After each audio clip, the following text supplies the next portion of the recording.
Security Bharat में आप सभी का स्वागत है। मैं हूं असलम खान। उत्तराखंड के मुख्यमंत्री पुष्कर सिंह धामी पहुंचे लखीमपुर खीरी। भाजपा के राष्ट्रीय उपाध्यक्ष व धोरारा सांसद रेखा वर्मा के पति स्वर्गीय अरुण कुमार वर्मा की स्मृति में रामचरितमानस पाठ कथा में शामिल हुए। इस दौरान पुष्कर सिंह धामी ने कहा कि रेखा वर्मा जी का जो भी काम पार्टी की तरफ से दिया जाता है उसे वो बहुत ही लगन और मेहनत से करती हैं। साथ ही ये भी कहा कि ये मेरा सौभाग्य है कि इस रामचरितमानस कथा में शामिल होने का मौका मिला। देखिए लखीमपुर खीरी से हमारे रिपोर्टर अरशद खान की ये रिपोर्ट।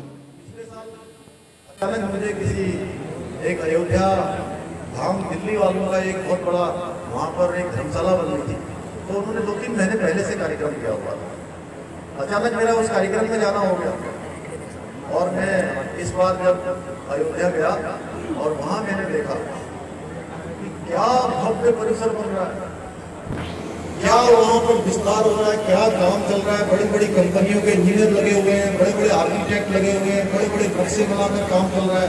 मशीनों से नीचे तक ड्रिल हो रहा है, कई फुट तक नीचे तक ड्रिल हो रहा है।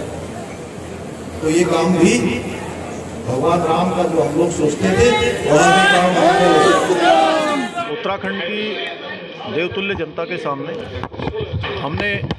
हमने जब हमारा चुनाव चल रहा था, चुनाव के समय में हम सब लोगों ने यह संकल्प लिया था कि हम उत्तराखंड के अंदर यूनिफॉर्म सिविल कोड को लागू करेंगे और उसके लिए हमने जनादेश जनता ने दिया है। और नई सरकार के गठन होते ही हमने सबसे पहले अगर हमने कोई काम किया तो पहली बैठक में हमने रंजना प्रकाश देसाई सेवानिवृत्त न्यायाधीश उनकी अध्यक्षता में 5 सदस्यीय कमेटी बनाई है। वह कमेटी अपना काम कर रही है, लगातार बैठकें कर रही है, ड्राफ्ट बना रही है, जन संवाद कर रही है, स्टेक होल्डरों से बात कर रही है।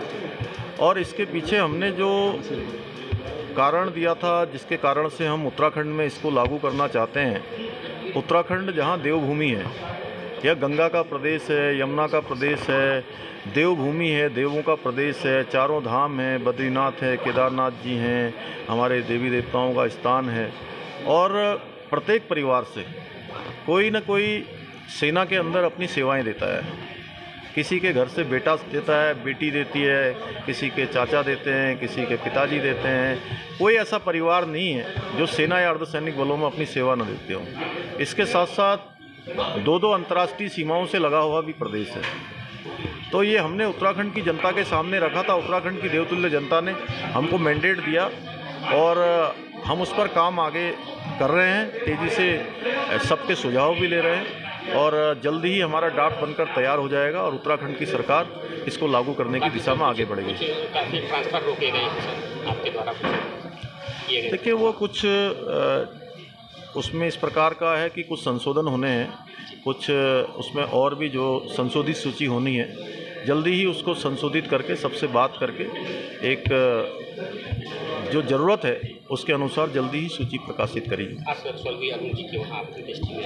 मैं स्वर्गीय अरुण जी को मैं अपनी श्रद्धांजलि व्यक्त करता हूँ। उन्होंने इस क्षेत्र में बहुत सारी चीज़ों को आगे बढ़ाने का काम किया, जन सरोकार के मुद्दों को उठाने का काम करा। वो जनता के लिए हमेशा संघर्ष करते थे, जनता के लिए हमेशा उनका जीवन लगा रहता था, परिश्रम करते थे।